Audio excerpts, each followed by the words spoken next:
Good morning বন্ধুরা, আজকে রান্না করছি লইটা শুটকি। ভিডিওটা দেখো তোমরা প্রথম থেকে লাস্ট অবধি। খুব সুন্দর একটি রান্না, পুরো মাংস মতো রান্নাটা হবে। পুরনে দিয়ে দিলাম রসুন ছেঁচা, খুব সুন্দর সেন্ট বেরিয়েছে রসুনটা দেখে। এখন দিয়ে দেব পেঁয়াজ। পেঁয়াজগুলি আমি পাপড়িগুলি ছুটিয়ে নিয়েছি, এরকমভাবে কষিয়ে নেবো। এখন যেইভাবে মাংসের মশলা কষাইছি সেইভাবে কষাবো শুটকিগুলো।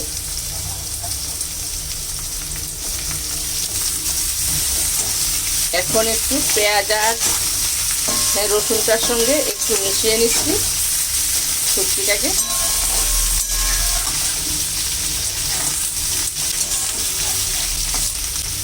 এখন দিয়ে দিলাম হলুদটা, নুনটা একদম লাস্টে দেব, নামানোর 5-7 মিনিট আগে। তার আগে যদি দিই তাহলে এটা ভেঙে যাবে, মাছগুলো শুটকি মাছটা ভেঙে যাবে। এখনই দিয়ে দিলাম সেই কালারের জন্য একটু লাল লঙ্কা, তারপরে আবার কাঁচা লঙ্কাও দিতে হবে।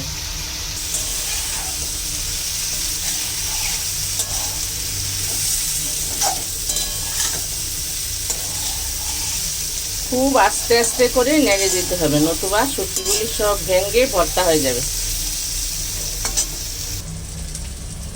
এই যে লঙ্কাগুলি, এগুলি একটু আদা বাটা করে দেব, পুরোটা বাটবো না। খুব সুন্দর করে শুটকিটা কষানো হয়ে গেছে। এবার একটু গরম জল দিয়ে দেব, আর বাকিটা সিদ্ধ হয়ে যাবে।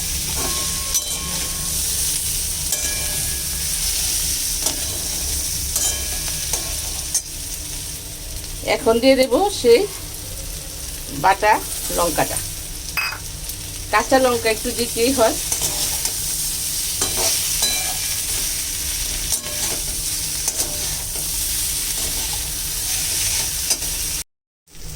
এক্ষুনি দিয়ে দেব হালকা করে একটু জল।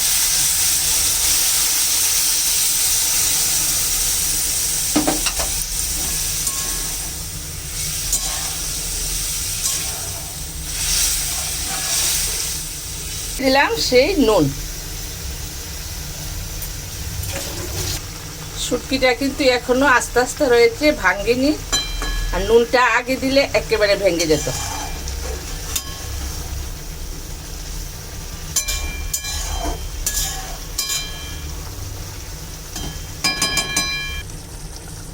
এখন দিয়ে দেব এই 4-5টা কোয়া কোয়া রসুন।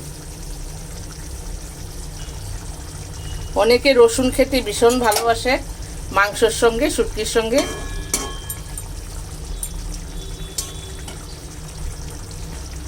এখনই দিয়ে দিলাম একটু চিনি। আপনারা হয়তো অবাক হবেন, বলে চিনি কি করে শুটকির সঙ্গে খান। একবার একটু দিয়ে খেয়ে দেখবেন, ঝাল ঝাল মিষ্টি মিষ্টি, খুব খুব টেস্ট লাগবে। কেমন হয়েছে রান্নাটা অবশ্যই আমাকে বলবেন। আর ভালো লাগলে একটা লাইক, একটা সাবস্ক্রাইব দিয়ে পাশে থেকো। ধন্যবাদ সবাইকে।